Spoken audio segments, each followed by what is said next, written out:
In today's 26 minutes Dakar, in the bikes, Depre continues to charge. Is it enough to move into rally lead? Nasser Al-Attiyah exits the rally, opening the door for Stefan Pederhansel's 11th victory. But how will he get on today? The longest day of the rally was a huge challenge for all. Will this four-wheel drive make it onto dry land? We get inside and on board through these scary Argentine stages on Dakar Inside. And then in legend, the year Vatanen threw away a win, the Finn tells us in his own words. All the news, all the action on this 26 minutes Dakar, Cordoba to La Rioja.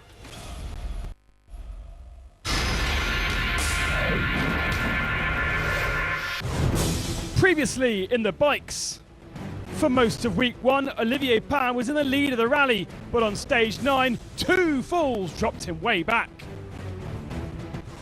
Having won stage 5, David Castor moved into rally lead, but also crashed on stage 9 into a cow. One day you're crying for happiness, the next you're crying in pain. It's finished for me. Facile Depre, a gearbox problem, looked to end his chances, but he's now in a racy mood and moves close to the top of the standings. I was feeling really at home today. If tomorrow we can do the same with Ruben, it'll be really good for the Red Bull KTM team. Ruben Faria is actually the rally leader, but he knows his place within a team and he'll gift his advantage. I'll not push because I know my role. He is the rider of the team to win the Dakar, not me. But Francisco Lopez has won 3 stages and is ready to pounce when the rally returns to his homeland. I hope they will have some mistakes. I've won 3 stages, but also been consistent. Third. I think the competition starts here again. But can he really keep in touch? 350 kilometers is not particularly long, but the tracks outside Cordoba will be tricky to master.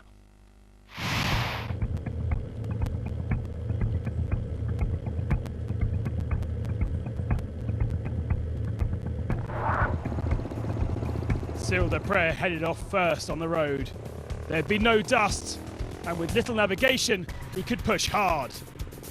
But young Barreda is out to prove a point. His plan to catch and pass the 4-time champion.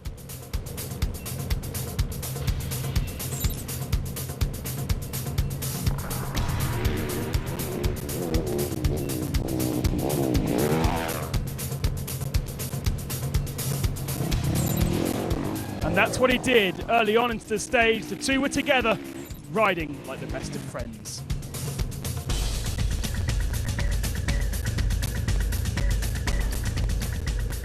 I'm going to continue to attack for sure, but Cyril's pushing a lot too. We're having a nice fight on this stage, but I'm trying to be calm now. And we'll see. Alessandro Bocciuri has been a bit of a star, but took a small tumble in the first part of the stage. And when he returned to the CP, he had to be patched up.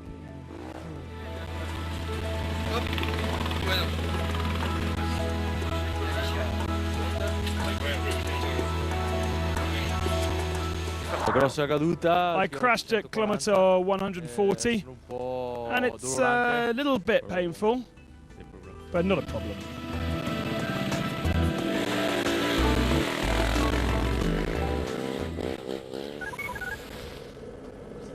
Yamaha's second week seems to be going from bad to worse. Yet again, more crashes for Olivier Pain. And of course, David Castor now out of the rally completely. Pain drops another 25 minutes.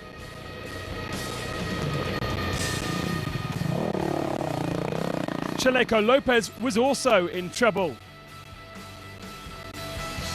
Navigational issues, and also the bike seemingly cutting out as he headed towards the water section in the mid part of the stage.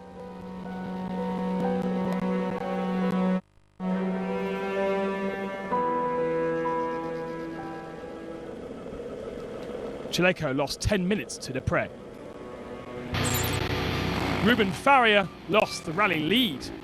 He spent all day in the dust of Bocciuri, eventually dropping back into the clutches of charging Paulo Gonçalves.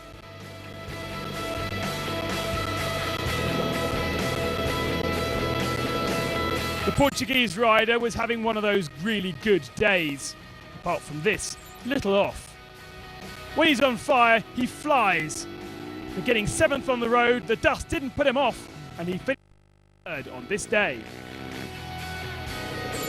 His teammate, carrying that small injury, is the best chance for Husqvarna in the overall, and eventually lost 7 minutes to Dupre, consolidating his 5th in the overall standings. And so to the KTM army, and it was quite a group. Ivan Jekas is having a stellar second week, solidly in the top 5, and today he gained 3 minutes on his nearest rival Lopez. Kurt Caselli isn't a feature of the overall after a 3-hour and 20-minute penalty on stage 8 for missing a waypoint, but he was 5th today. Teammate Pedrero grabbed the 4th best time and is now 8th ahead of the luckless Pin in the overall standings.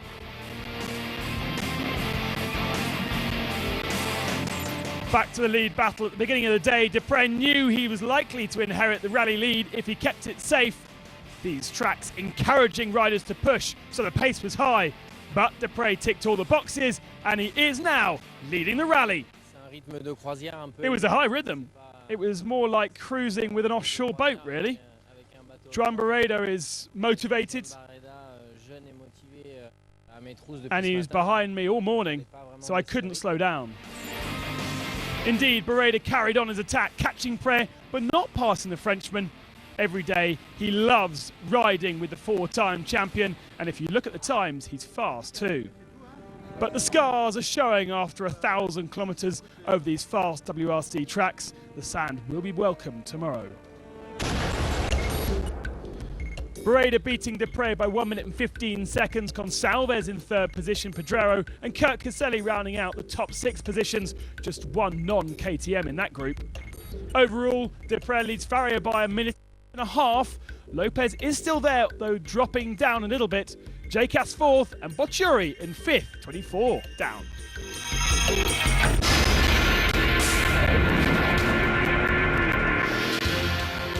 It looked like game over for Cyril van Biljong yesterday, but the South African started this morning, only to stop for over an hour and a half. His hopes of a good finish are over.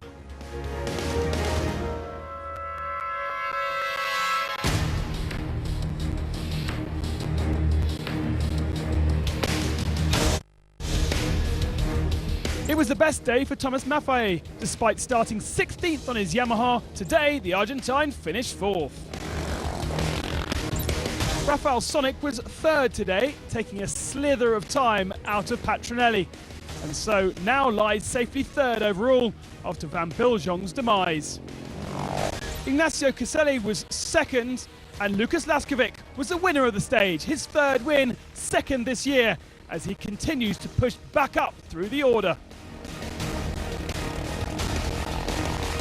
He is, however, 3 hours back from this man, Marcus Patronelli. It was probably his most quiet day of the rally. For the first time, he was outside the top 5 positions, but he didn't actually lose much time overall, just 6 minutes.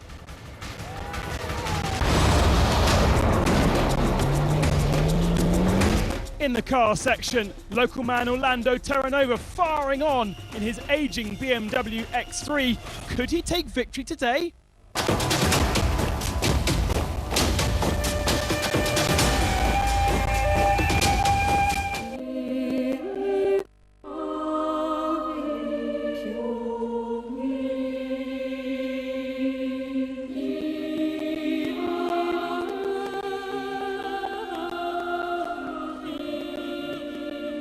The terrain has changed on the Dakar. After dunes and sand, it's time for WRC tracks, narrow fast lanes, and lots of water.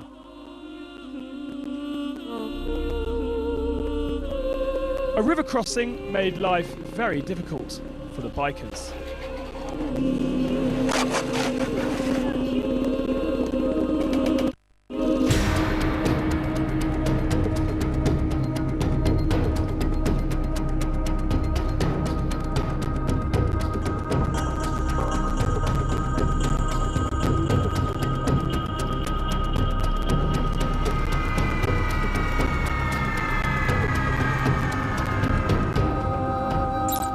Just a few meters away, there was another kind of fright for this Lithuanian car crew.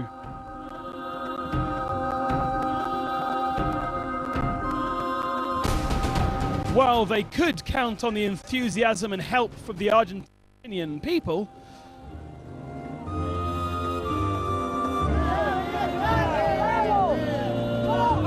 it wasn't easy to find a helping hand from fellow competitors. And then came the buggy of Bruno Mio, and the real Dakar spirit lived on.